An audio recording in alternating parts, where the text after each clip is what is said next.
Denny Patterson, Instinct Magazine. Hi, Brian. How are you? I'm so good, Denny. How's it going? Of I'm well. Thank you so much for taking some time to chat with me today. course, of course. Glad you're here. So, yeah, thank you. So, first off, tell me, how excited are you for a Diarra from Detroit to finally premiere? I'm kind of blown away. I'm super excited because I think, like a lot of people in our industry, we're actually still reeling and recovering from the strike that we Mhm.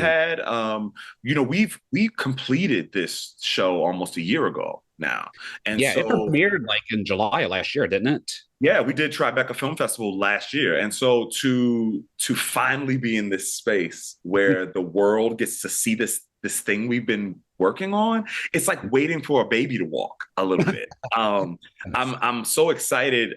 It's funny because I'm a theater guy and I've done a lot of Broadway, and so when you're in rehearsal for theater, there's always a moment where you say, "We're ready for an audience. We're ready Yeah. for an audience." And I think because this show is a mystery, there's an element to this show that does ask for kind of like public conversation. There's Mhm. conversations around ghosting. There's the mystery itself and like, what do you think? So I just can't wait to actually engage the community with Yeah. the show. It's asking for it. It's the kind of show that you get online and you talk about with your friends. And I can't wait to hear everybody's opinion about these characters and what's happening. And would they go to these lengths to follow somebody that they went on one date with? All that kind of stuff. Perfect. Perfect. And is there anything in particular you ultimately hope audiences take away from the show? Tons of things. I think that the thing specific to me and my character is that Black queer people are not a monolith. I Mhm. think that oftentimes we are relegated to these stereotypes. And what I'm excited about when it comes to Mr. T is that he's very grounded. He's very Mhm. grounded. He's very nuanced. And I think when you look at all of the characters, they're very easily kind of thrown into a stereotype that is completely inverted Yeah. within minutes of meeting them. And I Mhm. think that that's a skill and a dynamic that comes from Diarra as a writer. I Mhm. mean, the person that's got the most weapons in her purse is the person that's married with two kids. Like, so she Yeah. does this she has this thing with creating these characters where every single person is not exactly what you think they're going to be. Mhm. And I love that about the show. The other thing that I love about the show is that it's been a long time since we've had a show that everybody gets a chance to talk about. Yeah. Um, it's usually a show where it's kind of a domestic drama where you're watching the characters' everyday lives and relationships, and we have elements of that in this show. There's something about the backstories and the personal lives of all these characters that you get enough of that you Mhm. can lean into those things in the same way you would with a lot of the shows that we love when we watch an ensemble cast, right? But then it drives with this engine of this mystery. And Mhm. so the combination of those two things together to me makes the show really unique in a way. Um, and then setting it, of course, in this underworld of Detroit is Yeah. insane. So I can't wait for people to not only take the journey of the mystery, but also to get into the relationships of these characters. Yeah, for sure. I would agree. And I love that Mr. T isn't just like Mr. T, but it's T-E-A, like spelled T. And He's as spilling tea. Dylan T, he is a queer character. He's a Black queer character. And I agree that there is definite need for more representation and roles for Black queer men. So do Yeah. you think we are moving in the right direction with that right now? I think we are. And I've said this before. I think there are a lot of industries in the world, honestly, since George Floyd, that have been really calling for and looking toward a lot of equity and inclusion. I do think that there have been a lot of false promises, though. But what I will say when it comes to the Hollywood scene and the Broadway scene, what we're doing in entertainment is we're making baby steps towards progress. I think we still need a lot of work behind the scenes. And then when it comes to, just speaking personally as an actor, I think a lot of times when I look into the marketplace, it's really difficult for me to locate myself. I Yeah. see a lot of tropes, I see a lot of stereotypes, but but then you do have really, really great actors like Coleman Domingo, who's a really great friend of mine, who's stepping into the scene and really kind of throwing a lot of those stereotypes out the window. And I think that Mr. T as a character gets to join the lexicon of that kind of history. I believe we're going to be able to look back on his character and we'll be able to say it's interesting because it's subtle, but look at the impact. He's a character that's not playing any of the tropes that we've seen before in queer people of color on television. I'm excited to be a part of that conversation. Definitely. And that's what you definitely wanted to bring to this character overall. Absolutely. Absolutely. I think that there's really he's flawed like everyone else. I think that when you get into the season, there's something within the queer community that I can't wait to talk about. But it's like we haven't really talked about the subtle toxic masculinity that we have even within ourselves as queer men. The effects of that and what that looks like in our dating world, and what that looks like as we engage other men intimately.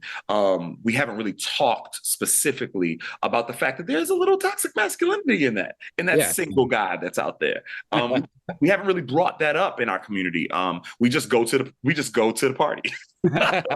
we just go to the circuit party and you know it is what it is. We just talk our smack online and I don't think that we really analyze like, wow, where does that come from, the way we relate to each other. I think that's really interesting. When I look at Mr. T, it's funny because he's so much like me, but he's so much like me in a different chapter of my life. You know, I'm married now and I've had a lot of therapy. So like I've grown in a lot of ways that T hasn't quite yet. So I can't wait for you all to see how he navigates his own romantic relationships and and what his point of view on romantic relationships are, because it directly relates to his advice, his encouragement, and his relationship to pushing the protagonist in a particular way.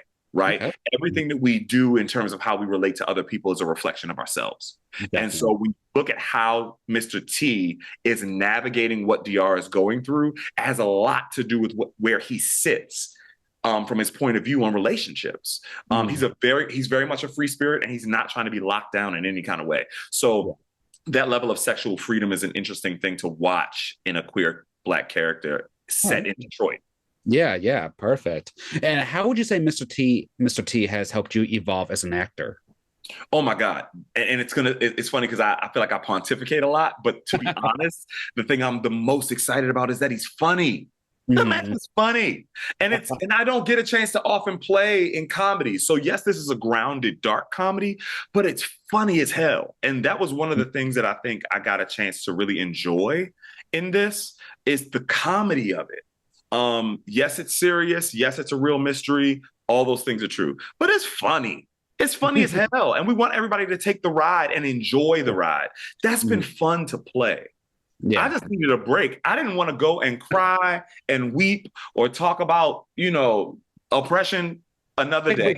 I needed a break. Yes. Yeah, so it was good to do something fun. Yeah, do something fun. You got to do that for yourself. Yes. So, I mean, in addition to being a TV actor, like I said, you're a Broadway man. You debuted Marvin Gaye in Motown the Musical. You played George Washington in Hamilton and Pastor Logan in Thoughts of a Colored Man. Has entertaining always been your passion? Always. I asked my mother not too long ago when was the first time I said I wanted to be an actor. And she said it was before you could talk. And I'll be like, Mom, I said when's the first time I said it? And she would go, no, it was before you could talk. You would run up in front of the television when your favorite shows would come on and you would just bounce. And she knew then it was kind of like our job as like mentors and parents to kind of like sit back and look at the natural proclivities of children and guide them in that way. And it's crazy because when my mom and my dad were going through like their break up together before they were divorced, that was around the time I was in middle school. And so that already is a really weird, traumatic time for a child. It's like your hormones are starting to like go all over the place. I was extremely introverted. So in middle school, I didn't really have an outlet because I didn't really feel like I had a lot of friends. And then also at home wasn't a safe space. And so my Aunt Brenda gave me my first improv class. And the arts kind of became this refuge for me. It was something I could always kind of return to and express myself. And so not only do I feel like acting is a part of the skill set that's attached to my purpose, it was a refuge for me. Refuge. It was a refuge for me. And so I don't know what I would be without the arts. Definitely, for sure. And the other week, you made your Carnegie Hall debut, didn't you? We sold out Carnegie Hall last Friday. Wow. Yes. How was that? Talk about dreams being manifested. I've been telling people this whole week, I literally feel like I'm sitting inside of a manifested dream. To walk out on that stage with a 78-piece orchestra, the New York Pops, playing all Motown music, it was overwhelming. The joy of that music, I think, aligns itself a lot with my purpose as an artist. I feel like joy as resistance is a powerful thing. And we don't think about Motown music in that way, but Motown was the soundtrack of the civil rights movement. It's what it was. And so it was one of those things that brought us together and reached the hearts of people sometimes before a speech by Dr. King. You were actually listening to that music before they got his speeches. And so the message was always in the music, and it brought the world together. And so to be able to stand on that prestigious stage and sing that music in an election year when America feels more divided than it's ever been, it was a joy to be a part of that. I'm honored. And you know, my inner child is leaping for joy because it's like, you just performed on stage. It was amazing. It was amazing. I can only imagine. That's awesome. So, Bryan, what are some future goals you hope to accomplish with your career now? Oh my gosh. Well, I'm hoping for a season 2 of Diarra from Detroit because I had so much fun doing it. But I hope to continue to do the kind of work that pushes culture forward. I feel like that's a big, big part of what I like to do as an artist. I like to show up and in the most loving way, challenge and push forward the ideas we think about ourselves. I look at storytelling as one of the oldest forms of technology.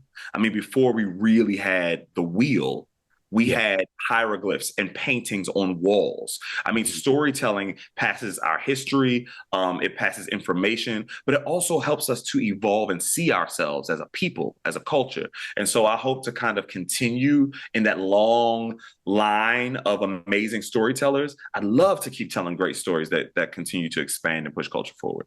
For sure, definitely. Well, how can one stay up to date with you? Listen, check me out at either my website, www.bryanterrellclark.com, or check me out on Instagram at The Real BTC, not the fake, but the real, the real BTC. All right, awesome. Well, then before we wrap up, are there any other upcoming projects or anything else you would like to mention or plug at this time? There are. I am actually working on music right now. So late spring going into the summer, you're going to finally get some music that is mine.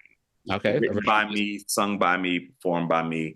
And I'm really, really excited. I was actually just in the studio last night doing some last minute ad libs on the first single. So I'm excited to get some music out to you guys. All right. Fantastic. All right, Bryan, thank you so much for your time. It was a pleasure talking with you. Thank you so much. Have a good one. You too. Bye-bye.